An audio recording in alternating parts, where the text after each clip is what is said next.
اللہ من الشیطان الرجیم بسم اللہ الرحمن الرحیم انا انزلنا علیک الکتاب للناس بالحق فمن اہتدی فلنفسه ومن ضل فانما یضل علیہا وما انت علیہم بوکیل۔ پچھلی آیت میں بات چل رہی تھی کہ جو شخص بھی اس دنیا کے اندر جس طرح بھروسہ کرنا چاہیے اللہ پر، اس طرح ہمیں بھروسہ کرنا چاہیے، اللہ پر یقین رکھنا چاہیے۔ اب آگے اللہ تعالیٰ اس قرآن کے بارے میں بتلا رہے ہیں کہ انا انزلنا، کہ اے نبی صلی اللہ علیہ وسلم بے شک ہم نے اس قرآن کو لوگوں کے فائدے کے لیے بالکل برحق اور صحیح اس کو نازل کیا ہے۔ کیا ہے؟ لوگوں کے فائدے کے لیے۔ اب یہاں پہ دیکھیے گا کہ قرآن نے نہ مسلمان نہ مومن کا لفظ استعمال کیا ہے، بلکہ لوگ استعمال کیا ہے۔ تو اس لوگ میں دنیا کے تمام لوگ آ گئے، اس میں کسی کو اللہ تعالیٰ نے چھانٹا نہیں ہے، سب لوگوں کے لیے آ گیا ہے۔ تو یہی وہ قرآن ہے جس کو آج کل کئی ممالک میں کئی جگہوں پر کئی لوگ قرآن کا مطالعہ کر رہے ہیں، اس کو اپنے انداز میں اس کا مطالعہ کر رہے ہیں، اور مطالعہ کرنے کے بعد کئی سارے لوگ اسلام میں داخل ہو رہے ہیں دھیرے دھیرے۔ تو اس لیے اللہ تعالیٰ فرما رہے ہیں کہ اس قرآن کو ہم نے لوگوں کے فائدے کے لیے بالکل برحق نازل کیا ہے، اور اس قرآن کے اندر بہت ساری چیزیں سمجھیں کہ ہمارے فائدے کے لیے ہے۔ ہر قدم پر اللہ تعالیٰ یہ چاہ رہے ہیں کہ ہمارا بندہ لوگ کس طرح سے نیکی کے کام میں آگے بڑھ کر کے حصہ لے، ہے کہ نہیں؟ اگر اللہ تعالیٰ سمجھیے کہ مال و دولت دیا ہے تو اس میں ہم اور آپ اگر اللہ تعالیٰ نے ہم اور آپ کو کسی کو بھی مال دیا ہے تو اس مال کو کس طرح سے خرچ کرنا ہے اللہ نے اس کے بارے میں بتلایا ہے کہ نہیں؟ آج دنیا کے اندر سمجھیے کہ اللہ کی طرف سے رحمتیں اور اللہ کی طرف سے نازل ہونی چاہیے، جو اللہ کا رحم و کرم ہونا چاہیے ہم لوگوں پر، وہ ہم پر نہیں ہو پا رہا ہے۔ ہر آدمی یہ سوچ رہا ہے کہ پیسہ ہم کتنا بچائیں، اپنے اوپر خرچ کریں۔ خرچ تو کرنا ہے اپنے اوپر، لیکن یہ دیکھنا ہے کہ دین کے کام میں جہاں ہمارا دین کے کام ہو وہاں ہمیں بڑھ چڑھ کے حصہ لینا ہوگا۔ اس لیے قرآن نے کہیں پر یہ لفظ استعمال نہیں کیا کہ جو غریب ہے وہ نہیں دے، بلکہ قرآن نے جگہ جگہ پہ 1 روپے کی مثال دیا، یعنی کہ ایک نیکی کا، کہ جو شخص بھی 1 روپیہ یا ایک نیکی کرتا ہے یا 1 روپیہ خرچ کرتا ہے تو قرآن نے اس کو مثال دیا کہ کمثل حبۃ سبع سنابل، کہ اس نے سمجھیے کہ ہم زمین کے اندر ایک گیہوں کا دانہ بوتے ہیں تو اس گیہوں سے 7 بالیاں نکلتا ہے، اور اس 7 بالی میں نہ جانے کتنے گیہوں ہوتے ہیں۔ خود سوچ لیجیے، قرآن اللہ تعالیٰ ایک مثال سے سمجھا رہے ہیں۔ بتائیے ہمارے فائدے کی بات ہے کہ نہیں؟ تو قرآن کیا کہہ رہا ہے کہ ہم نے لوگوں کے فائدے کے لیے اس قرآن کو آپ کے اوپر برحق نازل کیا ہے کہ نہیں؟ آج ہم لوگ ہر جگہ خرچ کر رہے ہیں تو خرچ کرنے سے پہلے یہ سوچتے ہیں کہ فلاں کس مسلک کا ہے۔ ہم لوگ کوئی بھی چیز دیتے ہیں یا کوئی نیکی والا کام کرتے ہیں تو دیکھتے ہیں کہ فلاں کس مسلک کا ہے، فلاں ہمارے کام کا نہیں ہے، فلاں ہمارے مطلب کا نہیں ہے۔ تو ہم ترقی کیسے کریں گے؟ ترقی تو وہ لوگ کرے گا، ترقی تو وہ لوگ کریں گے جو لوگ کوشش کر رہے ہیں، جو لوگ یہ نہیں دیکھ رہے ہیں کہ فلاں کیسا ہے نہیں ہے، وہ یہ دیکھ رہے ہیں کہ فلاں اگر مسلمان ہے تو کیا ہوا، کوئی بات نہیں، اس کے اندر ٹیلنٹڈ ہے، صلاحیت ہے، اس کے اندر کیپیسٹی ہے، وہ کام کر سکتا ہے، تو اس کو بیٹھا دیا۔ لیکن آج ہم لوگ یہ دیکھتے ہیں دلوں کے اندر اتنا حسد کینہ کپٹ ہے، یہ دیکھتے ہیں کہ فلاں اس کو ہم دیں گے تو ہم سے اس کی بنتی نہیں ہے، ہم اس سے بات نہیں کرتے ہیں، وہ ہم سے بات نہیں کرتا، اس کو ہم کیوں ٹوکیں، اس سے ہم کیوں کوئی سامان لیں، اس کو ہم کیوں کہیں، یہ ہمارے دلوں کے اندر چل رہا ہے۔ تو جس کی وجہ سے آسمان سے ہمارے اوپر کوئی رحمت نازل نہیں ہو رہی ہے۔ دہلی، ممبئی، ان جگہوں پر جتنی برائیاں ہیں اتنی نیکیاں بھی ہیں۔ ممبئی وغیرہ جتنی برائیاں ہیں اس سے زیادہ لوگ نیکی بھی کر رہے ہیں، جس کی وجہ سے اللہ تعالیٰ خوب ان کے اوپر بارش برسا رہے ہیں، رحمت برسا رہے ہیں۔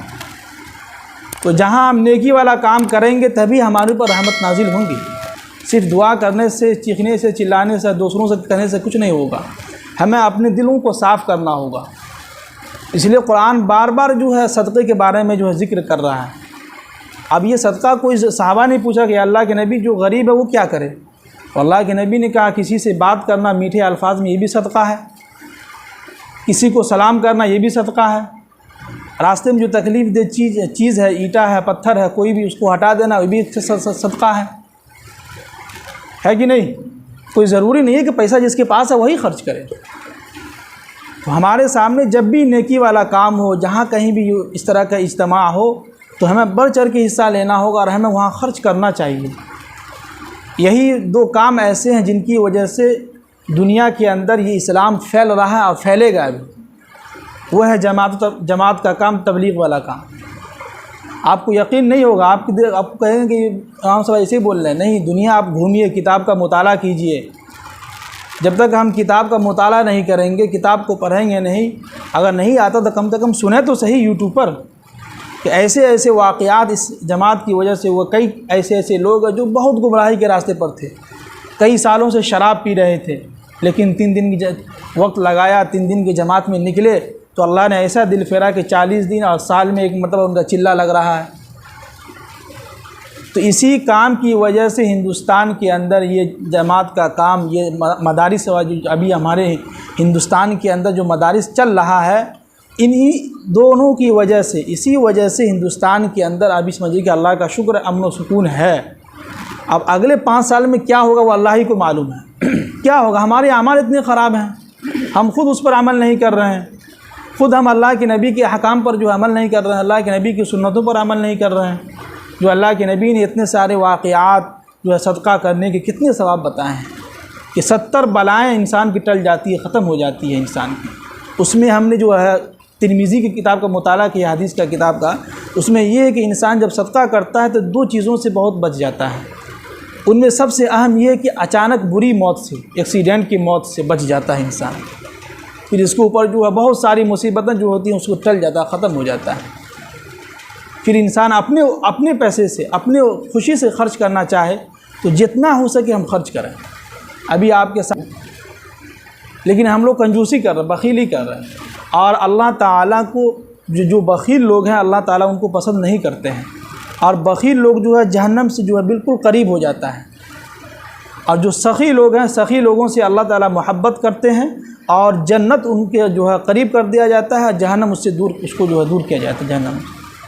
یہ سخی کی فضیلت ہے۔ قرآن ہمیں یہی بتلانا جگہ جگہ پر، جب تک ہم اپنے دلوں کو صاف نہیں کریں گے، اپنے جو ہے کمائی میں سے کچھ جو ہے خرچ نہیں نکالیں گے، جو زمین میں جو غلہ ہوتا ہے وہ ہم صحیح طریقے سے لوگوں جو ہے جو اس کا جو حصہ بنتا ہے مدرسے میں دینے کا وہ ہم نکالیں گے نہیں، تو اس وقت تک ہماری زمین کے اوپر بارش نہیں ہوگی۔ پھر ایسے ہی بارش ہوگی کہ جو ہے ایسے وقت میں بارش ہوگی کہ آپ کا غلہ جو ہے، آپ کا جو کھیتی کیے ہیں سب برباد ہو جائے گا۔ اب بے وقت بارش ہو رہی ہے کہیں کہیں پر، ابھی تو بارش کی بہت ضرورت ہے کہ نہیں؟ ہے کہ نہیں؟ کسان لوگ تو معلوم ہوگا، ابھی بارش کی اتنی سخت ضرورت ہے، بارش نہیں ہو رہی ہے، کیوں؟ جبکہ یہی بارش کئی اور جگہ ہو رہی ہے۔ جو پیسہ ہم کما رہے ہیں، پیسہ نہیں تو جو ہم کھیتی کر رہے ہیں اس میں سے ہمیں کچھ نکالنا ہوگا۔ جب تک ہم نکالیں گے نہیں، جب تک اپنے مال میں سے خرچ نہیں کریں گے، اس وقت تک اللہ کی رحمتیں ہمارے اوپر نازل نہیں ہوگی۔ اس لیے قرآن بار بار کہہ رہا ہے کہ ہم نے اس قرآن کو اس لیے نازل کیا، اس میں لوگوں کی فائدہ ہے۔ فائدہ کیا ہے کہ ہم جو بھی نیکی کریں گے وہ ہمارے نامہ اعمال میں آئے گا، ہمارا اپنا فائدہ ہوگا۔ وہی پیسہ اگر ہم بچا کے رکھتے ہیں تو آپ دنیا کے اندر اولاد کے اوپر خرچ کر دیں گے، اسی اولاد پہ آپ خرچ کر رہے ہیں جو اولاد آج آپ کی بات نہیں مان رہا ہے۔ اب اپنی اولاد کو کہہ رہے ہیں نماز کے لیے تو آپ کو جو الٹا سیدھا بول دے رہا ہے، جبکہ اسی اولاد پہ ہم خرچ کر رہے ہیں۔ تو جو اولاد دنیا کے اندر آپ کی بات نہیں مان رہا ہے تو آپ کے جانے کے بعد کیا ٹھکانہ ہے کہ وہ آپ کے بارے میں جو آپ کے نام پر کوئی کبھی جو ہے فاتحہ خوانی کرے، کبھی آپ کے قبر پر جائے گا؟ نہیں جائے گا، بھول جائیے۔ ہمیں اپنا خود نیکی کرنا ہوگا، ہمیں خود دیکھنا ہوگا کہ بھائی ہمیں اپنا خود اعمال جو ہے بنانا ہوگا۔ اب آگے کہہ رہے ہیں کہ فَمَنِ اهْتَدَىٰ فَلِنَفْسِهِ۔ اب اللہ تعالیٰ کہہ رہے ہیں کہ جو شخص بھی اگر سیدھے راستے پر چل رہا ہے، نیکی والا کام کر رہا ہے، تو فَلِنَفْسِهِ، اس کا اپنا ہی اس میں فائدہ ہے۔ جی الفاظ پہ غور کیجئے گا، اللہ تعالیٰ کیا فرما رہے ہیں کہ جو شخص بھی اپنے ہدایت پر ہے، نیکی والا کام کر رہا ہے، اس کو اپنا ہی فائدہ ہوگا۔ ایسا نہیں ہے کہ ہم جو نیکی والا کام کر رہے ہیں تو ہمارے بیٹے کو فائدہ ہوگا، بالکل نہیں، کچھ نہیں ہونے والا ہے، آپ کو اپنا ہی فائدہ ہوگا۔ ہم اگر نیکی والا کام کر رہے ہیں تو اللہ ہماری مدد کرے گا، ہمارے بیٹے کی مدد نہیں کرے گا، ہماری آپ کی مدد کرے گا۔ اب آگے کہہ رہے ہیں کہ وَمَنْ ضَلَّ فَإِنَّمَا يَضِلُّ عَلَيْهَا۔ اور جو شخص بھی گمراہی کے راستے پر ہے، جو برائی والا کام کر رہا ہے، تو یاد رکھے کہ اس کو اپنا ہی نقصان اور وہ خود گمراہی کی طرف جا رہا ہے۔ دونوں لفظ استعمال کیا اللہ نے، پہلے ہدایت کا لفظ استعمال کیا ہے، پھر اس کے بعد گمراہی کا۔ یعنی اگر ہم دنیا کے اندر نیک کام نہیں کرتے ہیں، برے اعمال کرتے ہیں، گندے کام کرتے ہیں، تو اس میں ہمارا ہی خود اپنا نقصان ہے۔ ایسا نہیں ہے کہ ہم اگر نماز ادا نہیں کر رہے ہیں تو دوسروں کو نقصان ہو رہا ہے، نہیں، کچھ لوگ ہوتے ہیں کہ دوسرے کے کہنے پہ تو کسی سے جو ہے بات چیت نہیں ہو رہی ہے، اس کے غصہ میں جو ہم نماز کے لیے نہیں جا رہے ہیں، کہ فلاں شخص ہم کو کچھ بھی بول دیتا ہے، فلاں شخص سے ہمارا جھگڑا ہو گیا، ہم نہیں جاتے نماز کے لیے، تو اس میں اس کا نقصان نہیں ہے، آپ کا اپنا نقصان ہے۔ کسی کے کہنے پر اگر نیکی والا کام نہیں کرتے ہیں تو اس میں آپ کا اپنا نقصان ہے، یہ قرآن کہہ رہا ہے۔ اب آگے کہہ رہے ہیں کہ وَمَا أَنْتَ عَلَيْهِمْ بِوَكِيلٍ، اب اللہ کے نبی سے کہہ رہے ہیں کہ اے نبی صلی اللہ علیہ وسلم، آپ جو ہے اس کے بالکل ذمہ دار نہیں ہیں۔ کیا مطلب؟ کہ کوئی شخص نیکی والا کام کر رہا ہے، اس کو اپنا فائدہ ہوگا، آپ کو کوئی فائدہ نہیں ہوگا۔ کوئی اگر غلط راستے پر ہے، غلط کام کر رہا ہے، تو اس میں آپ کو کوئی نقصان نہیں ہے، اس کا اپنا ہی نقصان ہے، اور ان دونوں میں آپ اس کے ذمہ دار نہیں ہیں۔ کہ ایسا نہ ہو کہ کوئی شخص اگر نیکی والا کام نہیں کر رہا ہے تو ہو سکتا ہو کہ آپ کے اوپر اس کی برائی، آپ کے اوپر اس کا گناہ آئے گا، نہیں، آپ اس کے ذمہ دار نہیں ہیں۔ تو لہٰذا دنیا کے اندر ہم اور آپ یہ کوشش کریں کہ جب تک زندہ رہیں کوئی بھی نیکی والا کام کریں، اپنے لیے کریں، کسی کو دکھلانے کے لیے نہیں، اپنے لیے نیکی والا کام کریں، اور جتنا ہو سکے بڑھ چڑھ کے حصہ لیں، اور اللہ تعالیٰ دیں گے۔ ایک چیز یاد رکھیں کہ جب اللہ تعالیٰ غیر مسلموں کو، یعنی جو غیر مذاہب کے لوگ ہیں، پچھلے دنوں جو ہے بمبئی میں ایک عورت لیڈیز رہتی ہے بانو قدسیہ، انہوں نے اپنی کتاب اس میں لکھا ہے، واٹس ایپ پہ بھیجا تھا، کہہ رہے تھے کہ ہم سے کسی نے پوچھا کہ مسلمانوں پر اتنے برے حال کیوں آ رہے ہیں، اور جو غیر مذاہب کے لوگ ہیں اس کو اللہ تعالیٰ خوب ترقی دے رہے ہیں۔ تو انہوں نے کہا کہ کیا آپ قرآن سمجھتے ہیں؟ قرآن اللہ کی کتاب ہے، اس میں لکھا ہوا ہے کہ جو شخص بھی جتنا محنت کرے گا، جو شخص بھی جتنا خرچ کرے گا، اس کو ہم خوب دیں گے مال و دولت۔ جو محنت نہیں کرے گا، جو کوشش نہیں کرے گا، جو اللہ کے راستے میں خرچ نہیں کرے گا، ہم اس کو کچھ بھی نہیں دیں گے۔ تو یہاں پہ سمجھیے کہ اللہ تعالیٰ یہ کہنا چاہ رہے ہیں کہ ہم یہ نہیں دیکھتے ہیں کہ کون بندہ مسلمان ہے، کون غیر مذاہب کا ہے، نہیں، اللہ تعالیٰ یہ دیکھتے ہیں کون شخص محنت کر رہا ہے، چاہے وہ کسی بھی مذہب کا ہو، اللہ کو اس سے کوئی مطلب نہیں ہے۔ اللہ تعالیٰ یہ دیکھنا چاہتے ہیں کہ بندہ محنت کر رہا ہے، ہم اس کو دیں گے پیسہ، جو بندہ کوشش کر رہا ہے ہم اس کو دیں گے پیسہ، جو بندہ دنیا کے اندر خرچ کر رہا ہے اس کو ہم دیں گے پیسہ۔ تو جب اللہ تعالیٰ کے غیر مذاہب کو دے رہا ہے تو ہمارے لیے تو اللہ نے دونوں جگہ حصہ رکھا ہے، دنیا میں بھی اور آخرت میں بھی حصہ رکھا ہے۔ تو دنیا کے اندر یہ ہوگا کہ آپ کے مال میں اضافہ ہوگا، بڑھے گا، اور آخرت میں یہ ہوگا کہ اس کا حصہ ڈبل ملے گا آپ کو۔ بتائیے، جبکہ یہ حصہ غیر مذاہب کے لیے نہیں ہے۔ اللہ نے صاف کہا کہ جو اللہ پر ایمان نہیں رکھتا ہے، وہ اگر شخص دنیا کے اندر خوب خرچ کرتا ہے تو دنیا کے اندر ہی اللہ تعالیٰ اس کو دیں گے، آخرت میں کوئی حصہ نہیں ہے۔